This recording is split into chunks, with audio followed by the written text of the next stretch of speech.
ওলকচু নিয়ে চলে এলাম। ওলকচু রান্না করব। ওলকচুটাকে দেখো ডুমো ডুমো কেটে রেখেছি, এই যে। আর আলু আর ওলকচু ডুমো ডুমো করে কেটে আমি একটু নুন দিয়ে ভাপাতে বসিয়ে দিয়েছি, হালকা করে একটু ভাপাবো। আর নিয়ে নিয়েছি বেশ কিছু চিংড়ি। আর এখানে পেঁয়াজ রসুন নিয়েছি, আদা কাঁচা লঙ্কা একটা মিহি পেস্ট করব। দেখো রসুন পেঁয়াজ দিয়েই বানাচ্ছি। আর চিংড়ি মাছ নিয়ে নিয়েছি, তো ভালো করে একটা মিহি পেস্ট করে নিই আগে।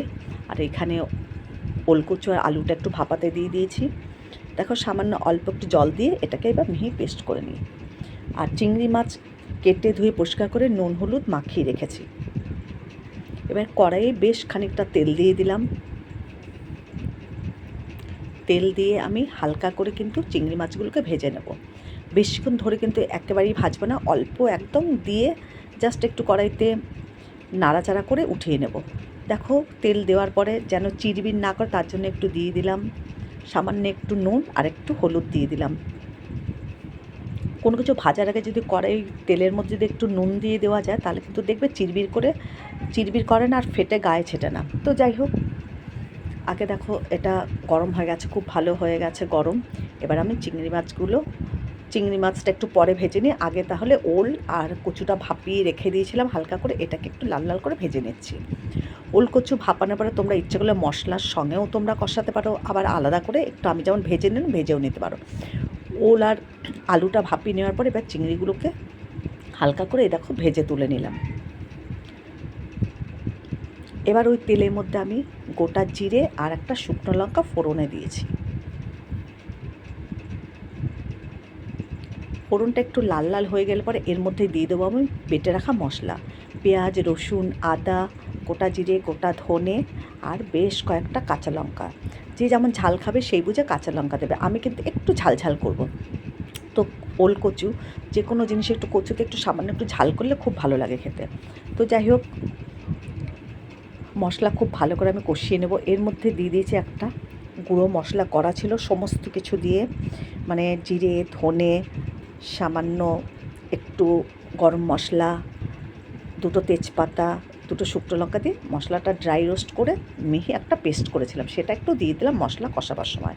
আর গোটা জিরে গোটা ধনে আমি ওগুলো দিয়েছিলাম পেস্ট করার সময় বেটে নিয়েছি। তো যাই হোক, মশলাটা যত ভালো করে কষাবো ততই কিন্তু তরকারিটা খেতে দারুণ লাগবে। আর ওল চিংড়ি তোমরা জানোই, যারা যারা খাও দারুণ লাগে খেতে। আর যারা ওল কচু খাও না তারা এইভাবে চিংড়ি মাছ দিয়ে খেয়ে দেখবে।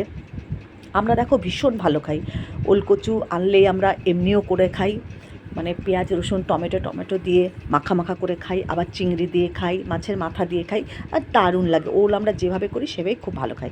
তো যাই হোক, সেটাই তোমাদের সঙ্গে শেয়ার করছি, চিংড়ি দিয়ে ওল রান্না। আর মশলা যেন পুড়ে না যায় সামান্য একটু জল দিয়ে দিয়ে কষাচ্ছি। খুব ভালো করে কষিয়ে সামান্য একটু জল দিয়ে মশলাটাকে আবার একটু কাদা কাদা করে তারপরে দিয়ে দিলাম হালকা করে ভেজে রাখা ওল আর আলু। ওল কচুটা না এত ভালো, সামান্য একটু ভাপিয়েছি তাতেই দেখো মানে প্রায় হাফ তোমার সিদ্ধ হয়ে গেছে। আর এখন এই কষানোর সময় একটু পরিমাণ মতো নুন চিনি দিয়ে দিলাম। কিছুক্ষণ ধরে কষিয়ে নেওয়ার পরে এর মধ্যে চিংড়ি মাছটাও দিয়ে দেবো, দিয়ে নাড়িয়ে চাড়িয়ে পরিমাণ মতন জল দিয়ে দেবো। এবার চিংড়ি মাছগুলো ওর মধ্যে দিয়ে দিচ্ছি। এই এক পদ দিয়ে জানো তো ভাত খাওয়া হয়ে যায় পুরো। তো যাই হোক, চিংড়ি মাছগুলো দিয়ে দিলাম, এবার একটু নাড়িয়ে চাড়িয়ে পরিমাণ মতন জল দিয়ে দেবো।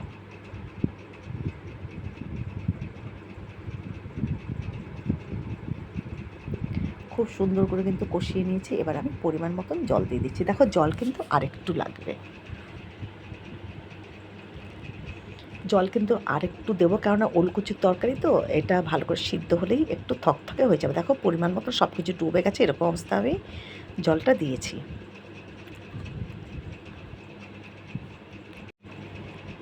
খুব সুন্দর টকবক টকবক করে ফুটে উঠেছে, চতুর্দিক দিয়ে দেখো তেল বেরিয়ে এসছে সাইড দিয়ে।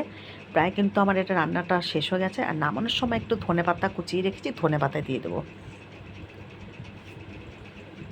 আর একটা আমি যে গুঁড়ো মশলা দিয়েছিলাম, যেটা মশলা বানিয়েছিলাম ওটার মধ্যে কিন্তু গরম মশলা দেওয়া ছিল।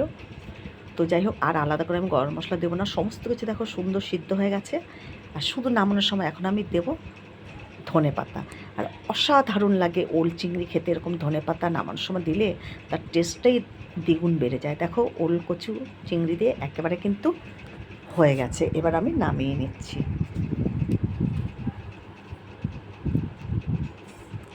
সামান্য করে কিন্তু ওই যে মশলাটা বেটে রেখেছি সেটা আবার একটু দিয়ে দিলাম। তো একেবারে রেডি হয়ে গেছে। দেখো গ্যাস আমি অফ করে দিলাম, আমি এটা নামিয়ে নিলাম। এই দেখো কত সুন্দর দেখতে লাগছে, এটা কিন্তু আরেকটু থকথকা হয়ে যাবে। তো ওল চিংড়ি আমি একেবারে রেডি করে নিলাম।